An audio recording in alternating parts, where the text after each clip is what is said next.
Outsource agency से भरने का आदेश दे दिया है। तो हम भी यही कह रहे हैं ना, जल संस्थान दे प्रस्ताव कि भाई हमें 2000 आदमियों की 1500 आदमियों की आवश्यकता है, इनको आउटसोर्स एजेंसी से हमने भरना है। अच्छा, आपका ये कहना है कि भाई जब वहाँ पे हो सकता है तो यहाँ क्यों नहीं हो सकता? हमारे साथ सौतेला व्यवहार क्यों किया जा रहा है?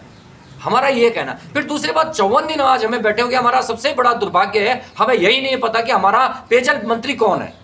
अगर 2016 में भी मैं आपके माध्यम से बताना चाहता हूं कि 2016 में भी हम धरने पे बैठे थे, यहाँ पे 20-22 दिन का धरना चला था। उस 20-22 दिन के धरने में मैं स्वयं यहाँ पे मौजूद था, तब मैं जिला अध्यक्ष हुआ करता था। हमने जो तत्कालीन पेयजल मंत्री थे उनके पास कम से कम 3 या 4 दफा मिले थे उनको उस 20-22 दिनों के दौरान। लेकिन यहाँ दुर्भाग्य है कि हमें मालूम ही नहीं है पेयजल मंत्री कौन है। तो वर्तमान में किसके पास है? हमें पता ही नहीं है। अगर होते तो हम जाते उनके दर पे। कितनी जो है दुर्भाग्य की बात है, हमें पता ही नहीं है। अगर पता होता तो हम जाते। 54 दिनों से हम ढूंढ रहे हैं इधर-उधर, हर नेहरू कॉलोनी जो वीआईपी इलाके वहां जा रहे हैं कि कहीं हमें नेम प्लेट मिल जाए पेयजल मंत्री।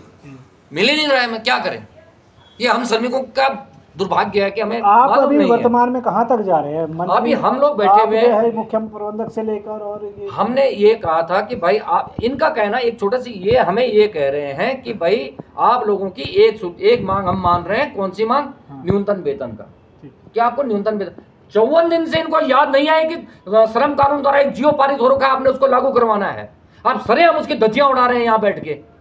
वो जो श्रम कानून निकला है, जो श्रम विभाग ने जारी किया है, जो शासनादेश जारी किया है, 54 दिन श्रमिक को यहाँ पे बैठा हुआ हो गया है, अभी तक आप उसको लागू नहीं करवा पाए हैं। अप्रैल 2024 1 अप्रैल 2024 से उसने लागू होना था। श्रम कानून में क्या है ऐसा? श्रम कानूनों में है 25% बढ़ोतरी के साथ एक डीए जारी हुआ था हम श्रमिकों के लिए।